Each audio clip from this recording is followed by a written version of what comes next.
Bonjour à toutes et à tous. Merci. Merci à l'ARCEP pour l'accueil aujourd'hui. Je m'appelle donc Benoît Ampeau, directeur des partenariats et de l'innovation à l'AFNIC. Je suis très heureux d'être parmi vous et je suis d'ailleurs aussi accompagné par Hélène Bounon au fond de la salle, qui est ingénieure R&D à l'AFNIC et qui fournit depuis plusieurs années maintenant et qui est en lien direct avec Vivien les données qui vous sont présentées, qui vous ont été déjà présentées et sur lesquelles je vais revenir tout de suite. Alors, hop. Donc, l'angle que je vais avoir aujourd'hui, c'est si l'accès est prêt, l'hébergement tarde. Et donc, c'est un constat par le prisme du DNS que je vais vous proposer dans ces quelques minutes et que je vais essayer de synthétiser à partir des données disponibles à la fois dans l'observatoire de l'IPv6, mais également dans le rapport de l'état de l'Internet qui ont été reprises par l'ARCEP. Donc, chaque jour, à l'AFNIC, il y a des milliards de requêtes DNS qui passent par nos serveurs, dits faisant autorité, et beaucoup plus d'ailleurs par les serveurs dits résolveurs ou récursifs qui sont eux-mêmes opérés plutôt par des fournisseurs d'accès Internet ou des opérateurs d'infrastructures type cloud service. Et c'est précisément par ces données, les enregistrements Quad A, 4A pour IPv6 et aussi les serveurs de mail que nous pouvons voir aussi comment l'Internet français progresse vers IPv6. Depuis la configuration d'un nom de domaine, nous pouvons ainsi en déduire des informations sur l'hébergement DNS, l'hébergement web et l'hébergement mail. Alors, qui sommes-nous rapidement? L'AFNIC, je le rappelle, parce que mon directeur général me le demande aussi souvent, et c'est une petite boutade bien sûr, mais nous rappelons que l'AFNIC est une association de loi 1901 et donc une association ouverte. On a aujourd'hui plus de 150 membres, donc n'hésitez pas à vous intéresser à l'aspect associatif et à éventuellement candidater pour devenir membre. Euh, on opère des extensions nationales, le FR et 5 extensions ultramarines, mais également des extensions dites géographiques, comme le point Paris, le point BZH, le point Alsace, le point Corsica, mais également des extensions pour des grandes organisations. Alors aujourd'hui, les présentations précédentes, elles ont planté le décor. Je vais passer à la suite. L'épuisement des adresses IPv4 n'est plus une menace, c'est une réalité. On le sait depuis 2019, notamment via l'épuisement au niveau du RIPE NCC. Et donc, on a deux choix. Soit on continue à recycler des vieilles adresses IPv4 sur un marché dit secondaire, mais qui renchérit chaque année les coûts d'exploitation, soit on bascule massivement, et c'est pour cela qu'on est là ici tous ensemble, à IPv6 et on avance.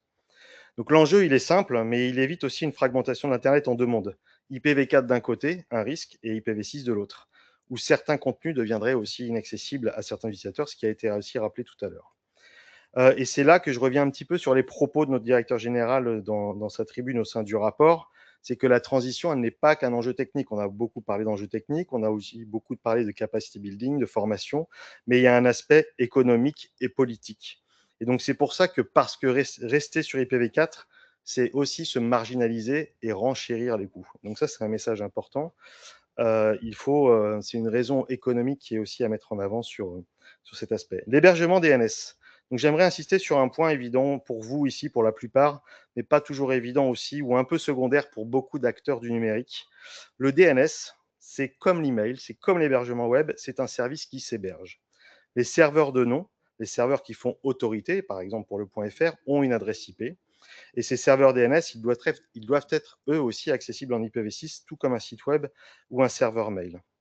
Pourquoi c'est crucial? Parce que quand un utilisateur interroge le DNS pour résoudre un nom de domaine, si les serveurs de nom ne répondent qu'en IPv4, alors l'utilisateur qui ne dispose que d'IPv6 ne recevra pas de réponse à sa question. Ça peut être un goulot d'étanglement. Donc c'est un exemple que tous les hébergeurs doivent suivre parce que à l'AFNIC, on a déployé les serveurs faisant autorité sur IPv6 depuis près de 25 ans maintenant. Et donc, on espère que les serveurs de nom, aujourd'hui, ne deviennent pas un maillon faible encore pour certains registres de noms de domaine. Donc, les serveurs DNS, la bonne nouvelle, c'est que pour le .fr, ils sont déjà tous en IPv6 et aujourd'hui, ils sont accessibles aussi pour tous les utilisateurs, mais également accessible aux utilisateurs qui n'ont qu'IPv6. Pour d'autres services DNS hébergés, par contre, la réponse n'est pas toujours aussi évidente. Si je vais revenir un petit peu sur les hébergements web, maintenant on regarde si on regarde sur l'hébergement web, on voit que si on regarde tous les noms de domaine en .fr qui ont un certificat HTTPS ou un certificat valide, cela représente environ 2,4 millions de noms de domaine. On récupère alors l'enregistrement DNS et on vérifie leur accessibilité en IPv6. Donc, ce qui a été présenté par Vivien, c'est que seulement un gros tiers des sites web en .fr sont accessibles en IPv6. Oui, c'est mieux qu'avant. Il y a 3 ans, c'était 20%. Donc, il y a une grosse progression de 15 points, on peut le noter. Je crois que je suis allé un peu trop vite. Et par contre, on voit que parmi les 12 premiers hébergeurs, vous en avez quelques-uns qui ont dépassé les 50% en IPv6, c'est une excellente chose. Par contre, d'autres traînent encore ou leurs clients sont à la traîne. Parce qu'on l'a dit, il y a la possibilité d'avoir IPv6, encore faut-il l'activer et utiliser. Voilà, c'est le constat qui se tient devant nous.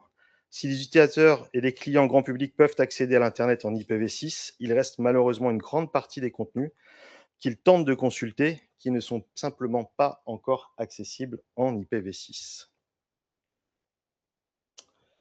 J'ai maintenant abordé rapidement les serveurs de mail. C'est une urgence un petit peu cachée. C'est le troisième maillon que les gens d'ailleurs oublient un peu souvent lorsqu'on parle d'adressage, c'est le courrier électronique. Le mail, bien sûr, ça s'héberge. Fin 2024, seulement 22,9% des serveurs de mail associés au domaine FR, RE, PM, YT et TF sont accessibles en IPv6. C'est encore plus bas que le web. Et là, par contre, on observe une accélération intéressante. C'est 4 fois plus rapide que les 4 années précédentes, qui n'avaient vu une progression que de 3 points, rendez-vous compte, c'est pas beaucoup. Plusieurs explications. Une, à mon avis, qui est la plus rationnelle, c'est que des gros fournisseurs de services mail ont retravaillé leurs infrastructures email. On a beaucoup aussi parlé des enjeux de délivrabilité et de sécurité. Donc, je pense notamment à Microsoft et Google qui ont basculé les serveurs et progressivement, aujourd'hui, d'autres opérateurs suivent. Mais le constat reste le même. Le mail est en retard par rapport au web, qui lui-même est en retard par rapport à la connectivité ou à l'accessibilité. Alors pourquoi ça importe au-delà un petit peu d'IPv6 et pour conclure, je vais ouvrir un peu la discussion. Pourquoi on doit continuer à promouvoir et à faire adopter l'IPv6? L'IPv6, oui, c'est important, au cœur des enjeux plus larges que l'ARCEP place d'ailleurs au cœur de son observatoire. Dans son dernier rapport, on évoque l'IA générative et ses défis pour l'Internet ouvert. Le constat, c'est que les IA génératives deviennent de plus en plus des nouvelles portes d'accès à Internet et au contenu. Et donc, ce qui pose une question cruciale. Dans un monde où une IA générative va créer et générer les microservices et les fameux agents IA, eh bien voilà, on parle aussi du DNS. Et le DNS pourrait également, par exemple, intervenir de manière innovante et utile. On a évoqué l'IETF grâce à Sébastien juste avant. Et à l'IETF, par exemple, se discute actuellement d'une manière d'accéder et de comment découvrir les agents IA sur Internet en fournissant des informations sur le protocole de transport, les éléments de sécurité, le port d'accès. Et quoi de mieux qu'une infrastructure existante, ouverte et décentralisée pour cette découverte, le DNS. Bien sûr, cette infrastructure de découverte doit être accessible à tous les agents et pour tous les agents IA. Et bien sûr, en IPv6. C'était juste une petite illustration de plus pour illustrer que même pour des nouveaux usages, on s'appuie toujours sur des services essentiels d'infrastructure de l'Internet et il faut qu'ils soient donc accessibles en IPv6. C'est essentiel. Donc, nous encourageons donc les hébergeurs web, les prestataires de mail, à aligner leur offre sur IPv6. Ce n'est pas demain, c'est maintenant. Parce que chaque mois qui passe en migration IPv6 ajoute de l'augmentation des coûts pour l'exploitation des services, rend l'Internet moins résilient et fragmente progressivement l'accessibilité. Plus largement, je pense qu'en tant qu'AFNIC, et le message que je voudrais souhaiter délivrer ici, c'est que nous avons tous une responsabilité collective, garantir et surtout à l'AFNIC que l'infrastructure des noms de domaine, le DNS, reste une infrastructure de confiance, d'ouverture et d'interopérabilité. Ma conclusion, c'est que l'accès est prêt. 87% des clients fixes ont accès à l'IPv6, mais l'hébergement tarde. Et à chaque étape, DNS, web, mail, c'est un service qui est hébergé, qui s'héberge, et c'est une infrastructure qui doit rester ouverte, interopérable et en IPv6. Merci.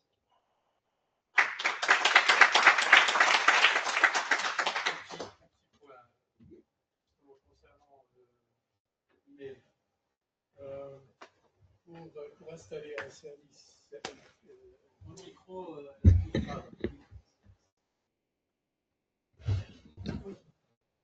justement concernant la création d'un compte email. Il faut toujours mettre un SSL ou un TLS pour justement sécuriser l'email. Donc actuellement, l'email il est en clair. Tout le monde peut le lire. On a fait des tests avec IPv6 et je reçois mes emails encryptés. Comment est-ce qu'on peut résoudre ce grand problème? Alors, il y a la partie d'encryption sur la partie TLS, mais ce qu'il faut, c'est que le problème, c'est que les services mail, les hébergeurs de serveurs mail n'activent pas IPv6 tout simplement.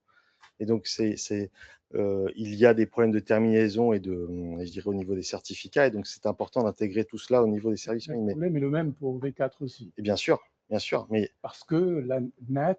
Le NAT coupe exactement. C'est ça que l'email dans le monde entier. Exactement. Est en clair. Exactement. Ça, c'est pas normal.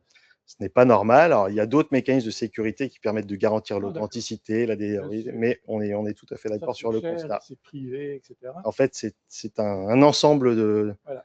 Il faut un socle, et après, sur le socle, on monte les services de sécurité nécessaires pour que ça soit de bout en bout. Premier à me répondre sur cette question. Merci. D'autres questions? Je ne sais pas si on a le temps. Oui. Bonjour, Rado Ferdinand en France X. Donc, sans vouloir casser un petit peu l'ambiance, donc on dit toujours l'Internet doit être unique.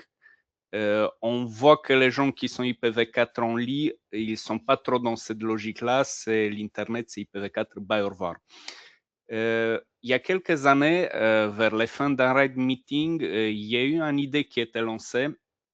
C'est que les gens qui veulent pousser IPv6, ils configurent systématiquement pour un domaine qu'on déclare les serveurs DNS ou pour un sous-domaine, peu importe, que dans cette pool de serveurs, on a systématiquement au moins un qui ne fait pas d'IPv4. Donc, ça revient aussi à une autre idée, c'est toujours les gens qui sont IPv4 en ligne, ils disent IPv4 ça marche, IPv6 c'est cassé. Cassons IPv4. Ça doit aider à la décision. Je ne sais pas si je peux réagir là-dessus, mais, mais c'était un beau commentaire, merci. Après, juste pour IPv4 aussi, pour les opérateurs de mail, juste pour terminer, certains nous ont aussi évoqué le fait que vous savez qu'il y a les listes d'abus sur le DNS et les phishing, etc. Et donc, ce sont souvent des listes qui filtrent des adresses IPv4 et encore très peu d'adresses IPv6. Donc, ça peut être aussi une des raisons. Merci.